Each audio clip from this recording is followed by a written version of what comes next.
الحمد للہ والصلاة والسلام علی رسول اللہ اما بعد۔ قابل قدر سامعین حضرات، السلام علیکم ورحمۃ اللہ وبرکاتہ۔ ہماری دعاؤں کا سلسلہ جاری ہے،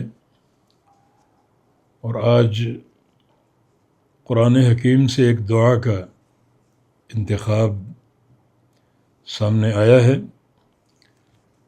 اور وہ دعا ہے: رب انی ظلمت نفسی فاغفر لی۔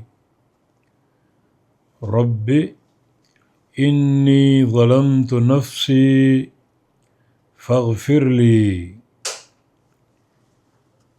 یہ سورہ قصص کی آیت نمبر 16 ہے۔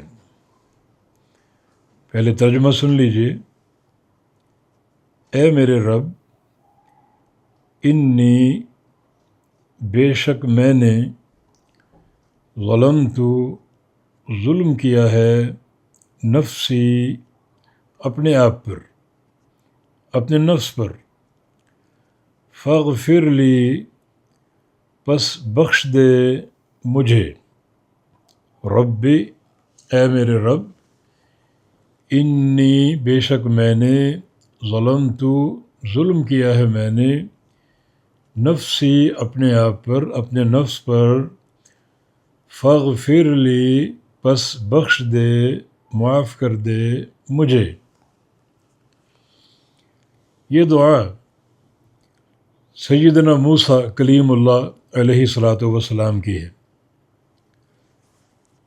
اس میں اللہ تعالیٰ کو پکار رہے ہیں ربی کہہ کر، اے میرے رب۔ ربی کہہ کر اللہ کو پکارنا اسی بندے کو زیب دیتا ہے جو اللہ کو رب مانتا ہو۔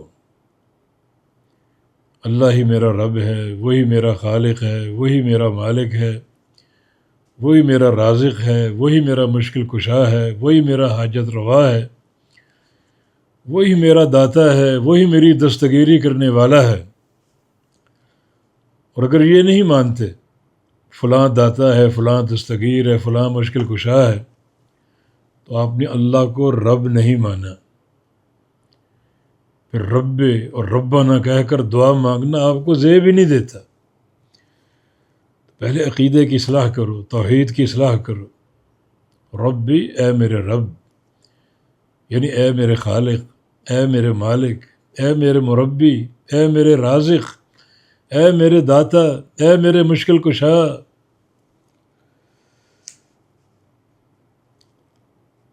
آگے موسیٰ علیہ السلام نے ایک اقرار کیا ہے، انی بے شک میں نے ظلمت ظلم کیا ہے نفسی اپنے نفس پر، اپنے آپ پر۔ وہ ظلم کیا تھا؟ وہی مشہور قصہ جو ایک قبطی کو ایک مکہ رسید کر دیا اور اس کی موت واقع ہو گئی۔ اس کو موسیٰ علیہ السلام ظلم کہہ رہے ہیں، گناہ قرار دے رہے ہیں کہ میں نے اپنے آپ پر ظلم کیا ہے۔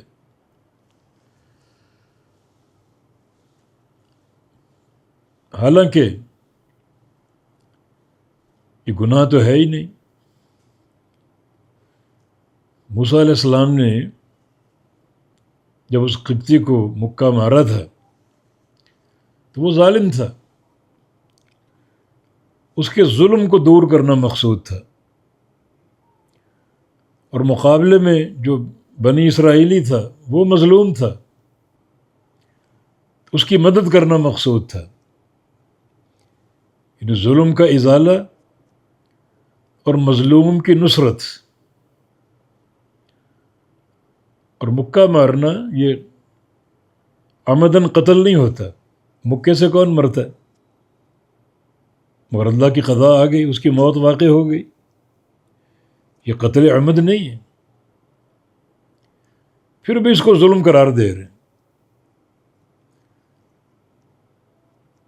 یعنی اس کو مکہ رسید کرنا ظلم کے ازالہ کے لیے، مظلوم کی نصرت کے لیے، اور قتل کی نہ نیت تھی نہ ارادہ تھا، ایک سزا دینا مقصود تھا، مگر اس کی موت واقع ہو گئی، اللہ کی قضا آ گئی، اس کو ظلم قرار دے رہے۔ اور یہ اہل تقوی کا شیوا ہے، چھوٹی سی خطا کو، خطا نہ بھی ہو، اس کو پہاڑ جیسا گناہ سمجھتے ہیں۔ ابراہیم علیہ السلام کا قصہ، قیامت کے دن لوگ ان سے کہیں گے سفارش کیجیے، اللہ حساب و کتاب شروع کر دے۔ فرمایا کہ میں سفارش نہیں کر سکتا، اللہ کا سامنا کیسے کروں؟ میں نے دنیا میں 3 جھوٹ بول رکھے ہیں، اللہ نے مجھ سے باز پوچھ کرنی ہے، سوال کرنا ہے، میں کیسے سفارش کروں؟ حالانکہ وہ جھوٹ نہیں، ان کو معاریض کہا جاتا ہے، وہ جھوٹ نہیں ہے، لیکن ایک متقی، وہ بندہ جو اللہ کا مقرب ہے، وہ سوئی کے ناکے کے برابر بھی اگر کوئی خطا ہو تو اس کو پہاڑ جیسا سمجھتا ہے۔ جناب انس بن مالک رضی اللہ عنہ کا قول ہے کہ انتم تأتون بذنوب ہی ادق فی اعینکم من الشعر، تم آج کل ایسے گناہ کرتے ہو، تمہاری نظروں میں وہ گناہ بال سے بھی باریک ہیں۔ وَكُنَّا نَعُدُّهَا فِي عَهْدِ رسول اللہ صلی اللہ علیہ وسلم من الموبقات، ہم نبی علیہ السلام کے دور میں ان گناہوں کو مہلک، تباہ کن اور برباد کن سمجھتے تھے۔ تمہارے نزدیک بال سے بھی باریک، ہمارے نزدیک ایک پہاڑ جیسا کہ یہ ہمیں برباد کر دے گا، تباہ کر دے گا۔ یہ ہے اہل تقوی کا شیوا۔ تو موسیٰ علیہ السلام بھی اس کو ظلم قرار دے رہے، حالانکہ گناہ نہیں ہے، لیکن چونکہ قتل تو ہو گیا تھا، اللہ سے دعا کی، اللہ نے دعا قبول کر لی۔ کیا فرمایا کہ فاغفر لی، مجھے بخش دے۔ اللہ نے دعا قبول کر لی۔ آگے ہے فغفر لہ، پس اللہ نے اس کو معاف کر دیا، موسیٰ علیہ السلام کو معاف کر دیا۔ انہ هو الغفور الرحیم، بے شک وہی بڑا بخشنے والا اور بڑا رحم کرنے والا ہے، وہی اور کوئی نہیں۔ انہ ہوا، اگر عربی لغت سے کچھ مس یا تعلق ہو تو یہاں ایک تاکید کی لذت آپ محسوس کریں گے۔ وہ لذت ہم ترجمے سے پیش کرتے ہیں، بے شک وہ وہی خوب بخشنے والا اور خوب رحم کرنے والا۔ ایک تو ضمیر کی تکرار، پھر ان حرف تاکید، غفور مبالغے کا صیغہ اور رحیم مبالغے کا صیغہ، اور دونوں معرف باللام، یعنی کئی تاکیدیں جمع ہو گئیں۔ بے شک وہ وہی اور کوئی نہیں، خوب بخشنے والا اور خوب رحم فرمانے والا ہے۔ تو اللہ تعالیٰ نے موسیٰ علیہ السلام کو معاف کر دیا۔ اس خبر کا معنی یہ ہوا کہ یہ جو دعا کا صیغہ یا جملہ موسیٰ علیہ السلام نے اختیار کیا، استعمال کیا، بڑا عظیم ہے۔ بخشش فوراً آ گئی۔ تو دعا کا صیغہ کیا ہے یا جملہ کیا ہے؟ رب انی ظلمت نفسی فاغفر لی، اے میرے رب، میں نے یہ گناہ کر کے اپنے اوپر ظلم کیا ہے، مجھے معاف کر دے۔ اللہ نے معاف کر دیا، بے شک وہ ذات خوب بخشنے والا اور خوب رحم فرمانے والا ہے۔ تو موسیٰ علیہ السلام کا اس کو گناہ قرار دینا، ظلم قرار دینا، اس بات کی دلیل ہے کہ وہ اللہ کے مقربین میں سے ہیں۔ جو اللہ کے مقربین ہوتے ہیں، جن کو اللہ کا قرب حاصل ہوتا ہے وہ معمولی سی غلطی کو بھی ایک پہاڑ جیسا گناہ تصور کرتے ہیں، تو اللہ تعالیٰ نے موسیٰ علیہ السلام کو معاف فرما دیا۔ اسی قسم کا صیغہ نبی علیہ السلام کی ایک دعا میں مذکور ہے جو آپ نے ابو بکر صدیق رضی اللہ عنہ کو تعلیم فرمایا تھا۔ صحیح بخاری مسلم کی حدیث ہے، نبی علیہ السلام کے پاس آئے، عرض کیا کہ یا رسول اللہ علیہ وسلم مجھے ایک دعا سکھائیے جو میں نماز میں مانگوں۔ تو آپ صلی اللہ علیہ وسلم نے دعا سکھائی، کیا؟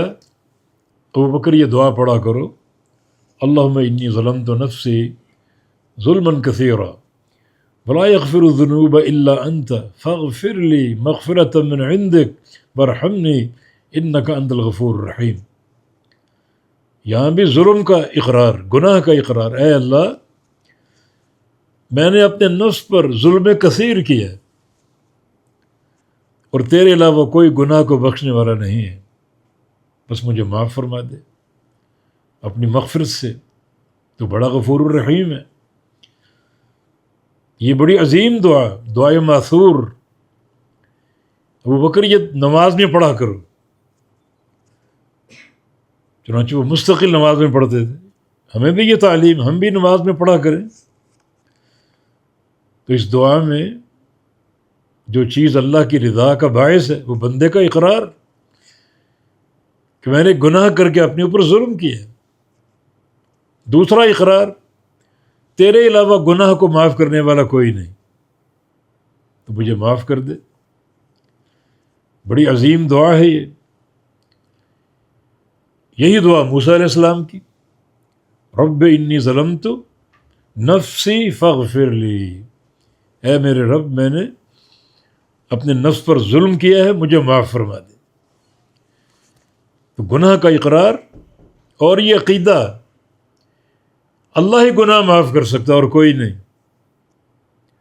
اور پھر بندہ توبہ کر لے، استغفار کر لے، تو اللہ بڑا غفور الرحیم ہے، بخشنے والا ہے۔ یہی چیز سید الاستغفار میں بندہ ابو بذنبی کہتا ہے کہ یا اللہ مجھے اپنے سارے گناہوں کا اقرار ہے، سارے گناہوں کا، بس مجھے معاف کر دے۔ سید الاستغفار، سارے استغفار کے جملوں کا سردار ہے یہ۔ اللہم انت ربی لا الہ الا انت الی آخرہ، اس میں ابو بذنبی،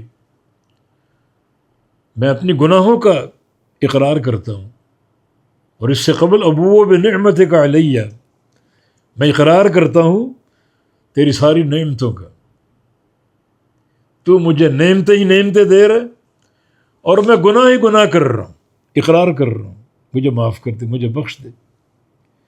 یہ سید الاستغفار۔ تو یہ گناہ کا اقرار جو ہے یہ اللہ کی رضا کا باعث ہے۔ بندہ اقرار کرے میں نے گناہ کیا، ظلم کیا، قیامت کے روز اللہ ایک بندے کو بلائے گا حساب و کتاب کے لیے، اور اپنا پردہ اس پہ ڈال دے گا اور سرگوشیوں میں حساب لے گا۔ وہ حساب کیا ہوگا؟ اللہ تعالیٰ اس کے گناہ پیش کرے گا، میرے بندے تو نے فلاں گناہ کیا، فلاں گناہ کیا، بندہ اقرار کرتا جائے گا، ہر گناہ کا اقرار کرے گا۔ قیامت کے دن مجرم انکار کریں گے ہم نے گناہ کیا ہی نہیں، پھر اللہ تعالیٰ نبی کو لائے گا ایک شاہد کے طور پر اور امت کی گواہی لے گا۔ نوح علیہ السلام کی قوم نبی کی بعثت کا انکار کرے گی، پھر گواہیاں پیش ہوں گی، اور یہاں کیا ہے؟ اللہ نے بندے کو چھپا لیا، سرگوشیوں میں حساب لے رہا ہے۔ حساب کیا؟ تو نے فلاں گناہ کیا، فلاں، بندہ اقرار کر رہا ہے، ہاں یار میں نے یہ گناہ کیا، میں نے یہ گناہ کیا، میں نے یہ گناہ کیا۔ بالآخر اللہ فرمایا کہ سترتھا علیک فی الدنیا واغفرھا لک الیوم، میں نے دنیا میں ان گناہوں پر پردہ ڈال دیا اور آج یہ سارے گناہ معاف کر رہا ہوں۔ اور ایک بندے کا حساب اسی طرح ہوگا چھوٹے چھوٹے گناہ پیش ہوں گے، بندہ اقرار کرے گا، اور اللہ فرمائے کہ اجعلوا حسنات، ان تمام گناہوں کو نیکیاں بنا دو، بڑا غفور الرحیم۔ تو بندہ اپنی توبہ کو، اپنے استغفار کو انہی جملوں میں محدود رکھے، اللہ کی نعمتوں کا اقرار کرے، اس کے احسانات کا اقرار کرے، اپنے گناہوں کا اقرار کرے، اپنے نفس پر اپنا ظلم کرنے کا اقرار کرے، پھر یہ عقیدہ پیش کرے کہ تیرے علاوہ گناہوں کو بخشنے والا کوئی نہیں، پھر اللہ سے کہے یا اللہ مجھے معاف فرما دے، یا اللہ مجھے معاف فرما دے، تو اللہ تعالیٰ معاف فرمانے والا، بڑا غفور الرحیم۔ تو موسیٰ علیہ السلام نے انی ظلمت نفسی فاغفر لی کہا، میں نے اپنے اوپر ظلم کیا پس مجھے معاف کر دے، فغفر لہ، اللہ نے معاف کر دیا، انہ هو الغفور الرحیم، بے شک وہ بڑا بخشنے والا اور بڑا رحم کرنے والا ہے۔ یہ ایک عظیم دعا، مختصر چھوٹی سی، ہمیں اچھی طرح یاد ہونی چاہیے اور گاہے بگاہے پڑھتے رہیں۔ موسیٰ علیہ السلام نے یہ دعا کی، اللہ نے معاف کر دیا، قبول کر لیا، تو اللہ ہم بھی پڑھیں گے تو ہماری یہ دعا قبول کرے گا اور ہماری بخشش کا فیصلہ فرما دے گا۔ انہ هو الغفور الرحیم۔ بارک اللہ فیکم، اقول قولی ھذا واستغفر اللہ لی ولکم، وآخر دعوانا ان الحمد للہ رب العالمین۔